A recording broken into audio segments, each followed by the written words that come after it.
दीप सिद्धू की मौत के बाद अमृतपाल ने वारिस पंजाब देश संस्था की कमान संभाली। अमृतपाल सिख युवाओं को भड़काने की कोशिश कर रहा था, इसीलिए उस पर शिकंजा कसा गया, लेकिन वो पुलिस की सोच से कहीं ज्यादा शातिर निकला। इसीलिए हुलिया बदलकर पिछले 6 दिनों से जांच एजेंसियों को चकमा दे रहा है। भगोड़ा अमृतपाल लगातार हुलिया बदल रहा है। मंगलवार को अमृतपाल की एक तस्वीर सामने आई, जिसमें उसका हुलिया बदला हुआ है। उसने दाढ़ी कटवा ली है, पारंपरिक सिख बाणा उतार दिया है और पिंक रंग की पगड़ी में नजर आ रहा है।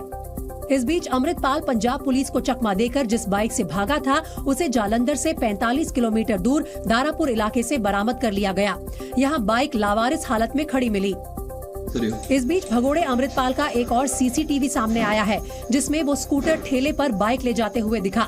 दरअसल अमृतपाल की बाइक का तेल खत्म हो गया था, जिसके बाद उसने बाइक को स्कूटर ठेले पर रखा। इस दौरान ठेले पर गुलाबी पगड़ी और काला चश्मा लगाए अमृतपाल भी दिखाई दिया। अमृतपाल अब तक फरार है, लेकिन पुलिस अब उसके मददगारों पर शिकंजा कस रही है। पुलिस ने अमृतपाल को बाइक समेत जरूरी सामान मुहैया कराने वालों की पहचान कर ली है और इस मामले में 4 लोगों को गिरफ्तार किया है।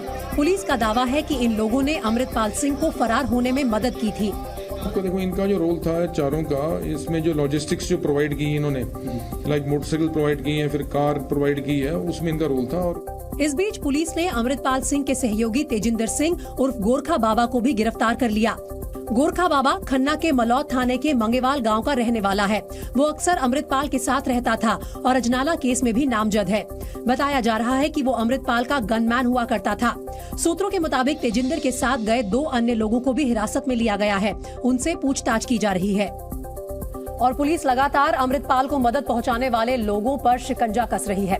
उससे जुड़े कई सीसीटीवी फुटेज भी सामने आ रहे हैं। इस बीच 2 और मोटरसाइकिल बरामद की गई हैं, जिनकी मदद से अमृतपाल पुलिस की नजरों से दूर चला गया था। कि 2 और मोटरसाइकिल रिकवर हुए हैं, जिसमें एक बुलेट मोटरसाइकिल है और दूसरा स्प्लेंडर मोटरसाइकिल है। आपको बता दें कि इन्हीं की मदद से अमृतपाल फरार हुआ था। बुलेट मोटरसाइकिल पर अपने साथियों के साथ जाते हुए आगे रुककर उन्होंने एक शख्स से स्प्लेंडर मोटरसाइकिल बंदूक के नोक पर छीना था।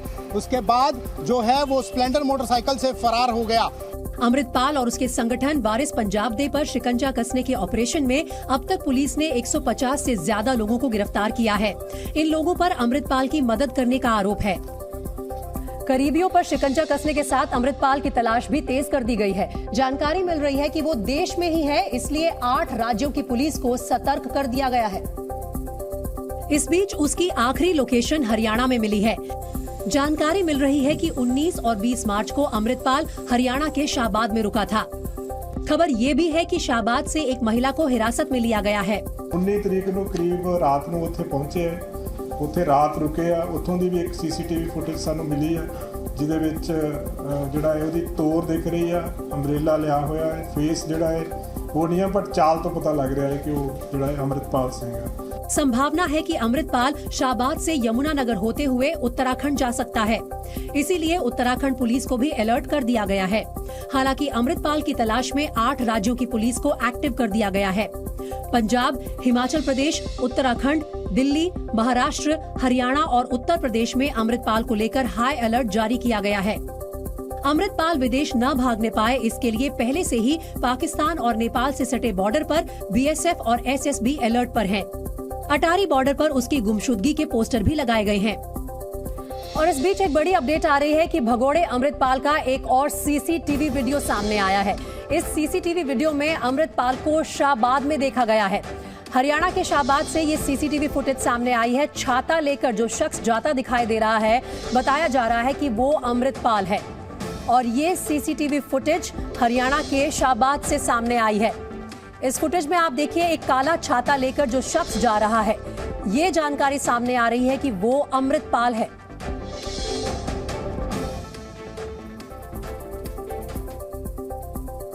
और इस बीच खबर सामने आ रही है कि भगोड़ा अमृतपाल सिंह आईएसआई से सीधे संपर्क में था।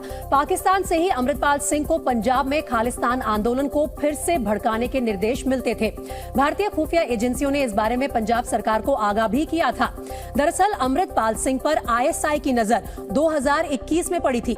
सूत्रों के मुताबिक इंटरनेशनल सिख यूथ फेडरेशन के एक नेता के जरिए आईएसआई ने अमृतपाल से संपर्क किया था। भारतीय खुफिया एजेंसियों को दिसंबर 2021 में अमृतपाल के आईएसआई से लिंक का इनपुट मिला था, जब उन्हें आईएसआई के एक हैंडलर से अमृतपाल की बातचीत की रिकॉर्डिंग मिली थी।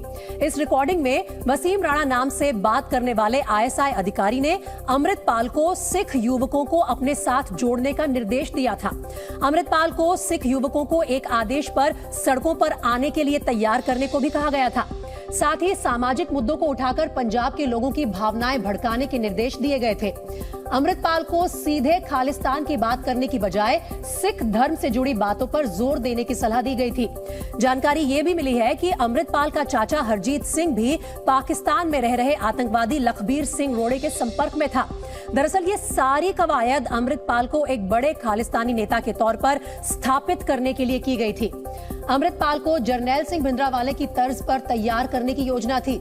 इसीलिए वसीम राणा से अमृतपाल की कई बार बात भी हुई थी। और खास बात यह है कि इस बारे में केंद्रीय एजेंसियों ने पंजाब सरकार को रिपोर्ट भी भेजी थी। वहीं एमएनएस के अध्यक्ष राज ठाकरे की चेतावनी का मुंबई में बड़ा असर देखने को मिला।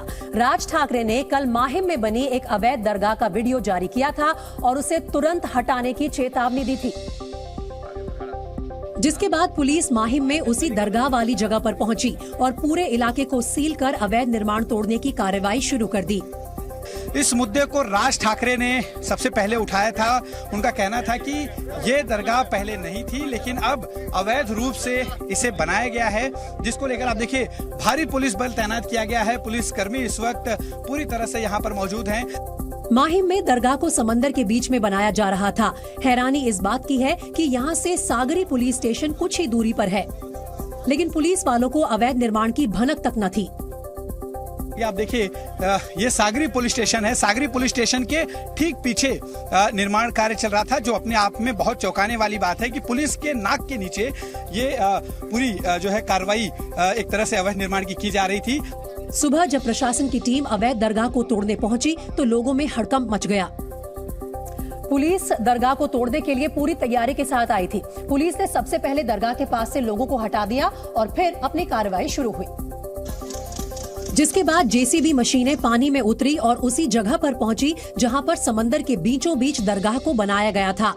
ये तस्वीरें माहिम दरगाह से कुछ मीटर दूर समुद्र में स्थित एक मज़ार की हैं, जिसे आज सुबह सुबह कलेक्टर के दिशा निर्देश के बाद जो तोड़ा कार्रवाई है वो यहाँ पर की जा रही है और तोड़ा कार्रवाई है फिलहाल पूरी हो चुकी है। प्रशासन ने कुछ ही देर में अवैध निर्माण को तोड़ दिया। हालांकि जब हमारे संवाददाता ने पुलिस के अधिकारियों से इस अवैध निर्माण को लेकर बातचीत करनी चाहिए तो वो सवालों से बचते दिखे। सर, आपसे जानना चाहूंगा कि क्या वजह है कि इस वक्त तोड़क कार्रवाई चल रही है और जो है पुलिस रोका है। चलिए देखिए, डीसीपी हैं मनोज पाटिल, इनका कहना है कि थोड़ा सा दूरी बनाए रखें। दरअसल राज ठाकरे ने चेतावनी दी थी कि अगर 1 महीने के भीतर दरगाह नहीं तोड़ी गई तो वो उसी जगह पर गणेश जी का मंदिर बनवाएंगे, जिसके बाद प्रशासन ने ये कार्रवाई की।